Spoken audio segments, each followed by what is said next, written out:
Las células, elementos constitutivos de la vida. Desde la invención del microscopio, los biólogos han estado explorando los secretos de la célula. Durante los 300 primeros años el progreso fue lento. Los trabajos internos de las células eran demasiado pequeños para poder estudiarlos críticamente. Pero con la mejora de la óptica, unida al microscopio electrónico, la célula empezó a revelar sus secretos. No se trata de ningún protoplasma misterioso, sino más bien de una fábrica química increíblemente compleja, sumamente organizada y rígidamente controlada. Los biólogos continúan explorando los trabajos de las células, cómo obtienen energía, cómo se reproducen, la función exacta de varias clases de partículas, membranas y túbulos que parecen llenar toda célula viva. Es justo decir que los biólogos de las células empiezan a comprender cómo trabajan estas.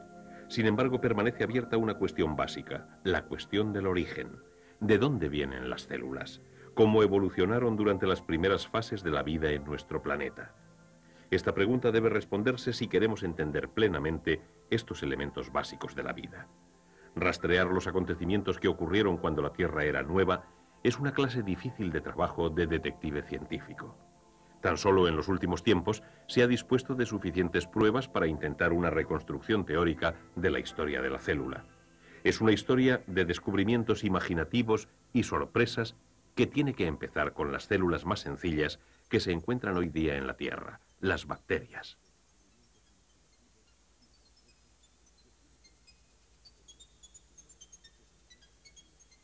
Al explorar estos organismos increíblemente pequeños, el microscopio electrónico ha revelado un hecho sorprendente. La célula bacteriana es básicamente distinta de las células vegetales y animales. No solo es cientos de veces más pequeña, sino que es una célula sin núcleo.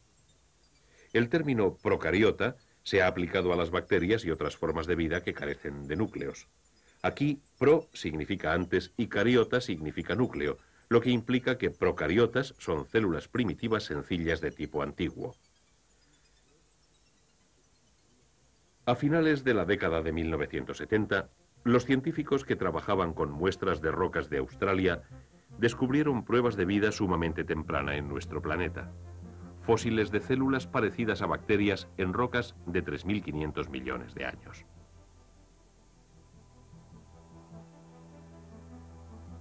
En una línea de tiempo que empieza con los orígenes de la Tierra hace aproximadamente 4.600 millones de años y que se extiende hasta el presente, se encuentran aquí fósiles antiguos. Estas primeras formas de vida conocidas eran de estructura semejante a ciertas bacterias que se encuentran hoy vivas en fuentes calientes. Una fuente caliente es una cápsula de tiempo, un entorno que probablemente no ha cambiado mucho a lo largo de vastos espacios de tiempo, y es un medio completamente dominado por procariotas. Las procariotas vivas dan a los biólogos una idea de cómo han realizado las células primitivas sus funciones vitales. Por ejemplo, en estas capas mates viven bacterias que efectúan un tipo primitivo de fotosíntesis, convirtiendo la energía luminosa en energía química para la vida. Pero a diferencia de las plantas verdes, no se libera oxígeno. ¿Retienen estas bacterias de fuentes calientes alguna forma primitiva sencilla de fotosíntesis? Si esta teoría es correcta, las comunidades de vida existentes en la Tierra hace 3.500 millones de años pudieron ser algo parecido a esto. Era una época de espuma amarilla y de diminutas células flotantes.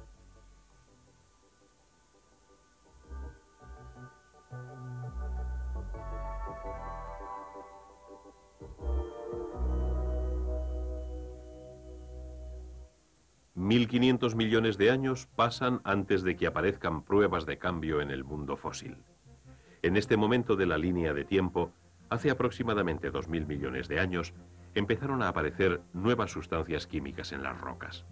Estas capas rojas son óxidos que indican la introducción de una gran cantidad de oxígeno en la atmósfera. No hay pruebas de oxígeno atmosférico antes de este tiempo, y es seguro que la Tierra primitiva era químicamente un tipo muy diferente de lugar al que es hoy. Asimismo, en estas rocas de 2.000 millones de años, hay pruebas de procariotas que eran más complejas que las bacterias, fósiles estratificados semejantes a los dejados hoy día por las algas verdiazules.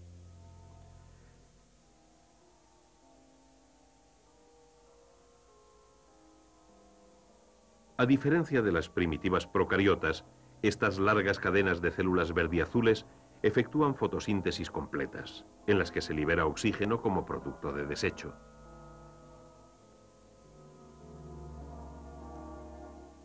Los biólogos interpretan esto como prueba de que las procariotas verdiazules fueron responsables del inicio de nuestro sistema actual de apoyo a la vida. Reflexionemos, células verdiazules microscópicas que afectan a todo un planeta, burbuja a burbuja.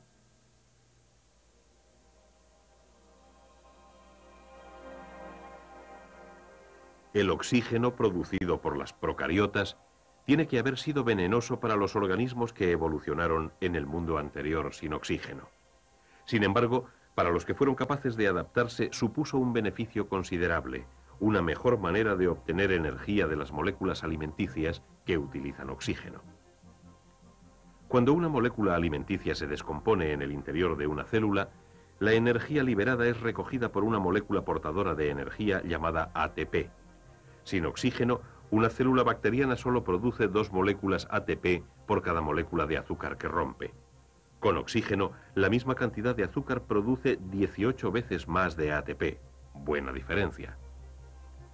Con sus mejoras en la utilización de la energía, las procariotas florecieron. La Tierra se estaba convirtiendo biológicamente en un lugar más interesante. Luego, hace 1000 millones de años aproximadamente, las cosas empezaron a cambiar rápidamente, como se ve en las rocas del fondo del Gran Cañón. Por entonces, empezó un tipo totalmente nuevo de célula que dejó improntas, una célula con núcleo, una eucariota. Hoy día, se encuentran eucariotas de una sola célula en cientos de especies diferentes. Para estudiarlas todas ellas, lo que hay que hacer es recoger un jarro de agua de estanque, añadir unas pizcas de alimento de peces y en unos cuantos días se convierte en una bullente comunidad de células eucarióticas.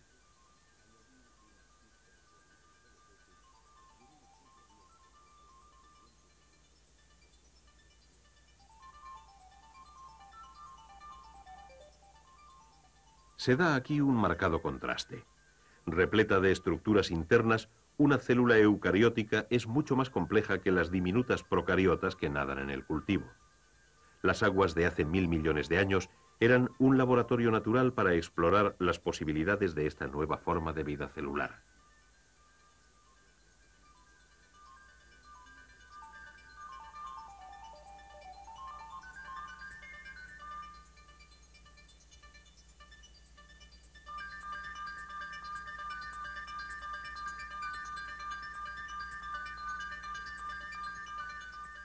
El gran experimento de la eucariota dejó un diseño básico de célula que se encuentra hoy en todas las células vegetales y animales.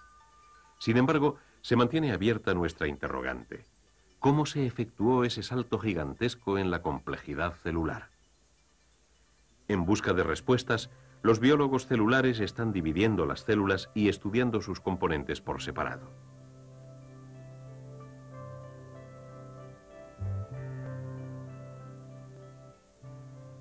Una partícula celular que les permite a los biólogos echar un vistazo en el misterio de la evolución de la eucariota es el cloroplasto. Los cloroplastos son pequeños cuerpos redondos que efectúan la fotosíntesis. En la célula vegetal viva convierten la energía solar en energía química, hacen moléculas alimenticias y liberan oxígeno. Un nuevo descubrimiento sorprendente es que los cloroplastos, aunque son la parte vital de la célula vegetal, pueden existir al menos por cierto tiempo fuera de su entorno celular. Por ejemplo, los investigadores han inyectado cloroplasto extraído de células vegetales en huevos de gallina. En este medio extraño, los cloroplastos no solo sobreviven, sino que si se les proporciona luz, se multiplican. Hace muy poco tiempo, los biólogos han descubierto que lo que puede ocurrir en el laboratorio puede darse también en la naturaleza. Ciertas babosas de mar, que viven en arrecifes de coral, son capaces de transportar cloroplastos de las algas que han comido a sus propios tejidos, obteniendo así su color verde. Estos extraños animales han sacado ventaja de la capacidad del cloroplasto para vivir independientemente y se han convertido en granjeros de cloroplasto. El hecho de que los cloroplastos puedan vivir fuera de ellos mismos plantea una cuestión fascinante. ¿Es posible que estos cuerpos, fabricantes de alimento básico, fuesen alguna vez en el pasado organismos independientes? Imaginemos lo que pudo haber ocurrido hace 1000 millones de años. Una célula primitiva nucleada se gana la vida engullendo procariotas verdiazules. Pero ¿qué pasa si sobrevivieron algunas de las células fotosintéticas y continuaron produciendo alimento? Con el tiempo, las dos especies se reparten cada vez más sus funciones. Eventualmente sus vidas se funden en una especie de simbiosis, una experiencia compartida. Hoy día, los biólogos encuentran que muchos organismos unicelulares contienen células verdes más pequeñas. En estas relaciones cooperativas, la célula mayor otorga protección junto con nutrientes necesarios para la fotosíntesis.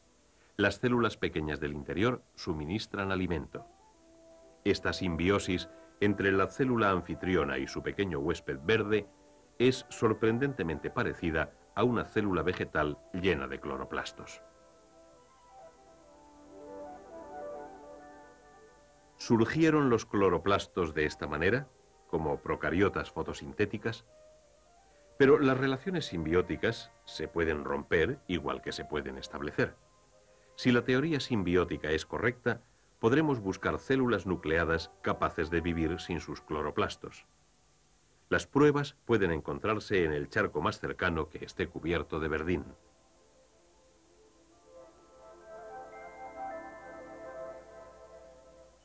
He aquí una euglena, una célula eucariótica primitiva que contiene una docena de cloroplastos.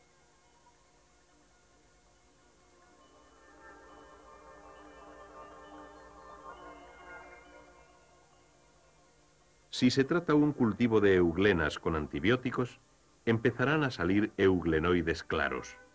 Estas células han perdido sus cloroplastos, pero si hay comida son capaces de sobrevivir y reproducirse. Sin embargo, una vez perdidos, los cloroplastos no pueden recuperarse. Estos hechos prueban que los cloroplastos, las primeras partículas productoras de alimento de las células vegetales, fueron una vez organismos vivos independientes. La teoría simbiótica ha llevado a la búsqueda de otras antiguas conexiones. La energía, la maravillosa fuerza impulsora de la vida. Cada célula está impulsada por una fuente especial de energía, la mitocondria. Una célula muscular que trabaja mucho, o un organismo unicelular, contiene muchas mitocondrias. Estas partículas del tamaño de una bacteria son suministradoras de energía que oxidan moléculas alimenticias y liberan energía para el trabajo celular. Este microscopio electrónico muestra una mitocondria. Aquí, las moléculas alimenticias se descomponen con oxígeno para producir energía utilizable en forma de ATP. Igual que los cloroplastos, las mitocondrias se reproducen mediante división. Se parecen mucho a las procariotas simbióticas que viven en una célula anfitriona. Otra estructura celular que puede haber tenido un origen simbiótico es el flagelo alatigado, hallado en muchas células eucarióticas, incluidas las células del esperma de los mamíferos. ¿Entró en la asociación una motobacteria ondulada que proporciona locomoción? Las pruebas no son aquí tan convincentes como en los cloroplastos y las mitocondrias. Sin embargo, es fascinante pensar que los medios por los que el esperma llega al huevo pueden estar proporcionados por los descendientes de una antigua procariota simbiótica.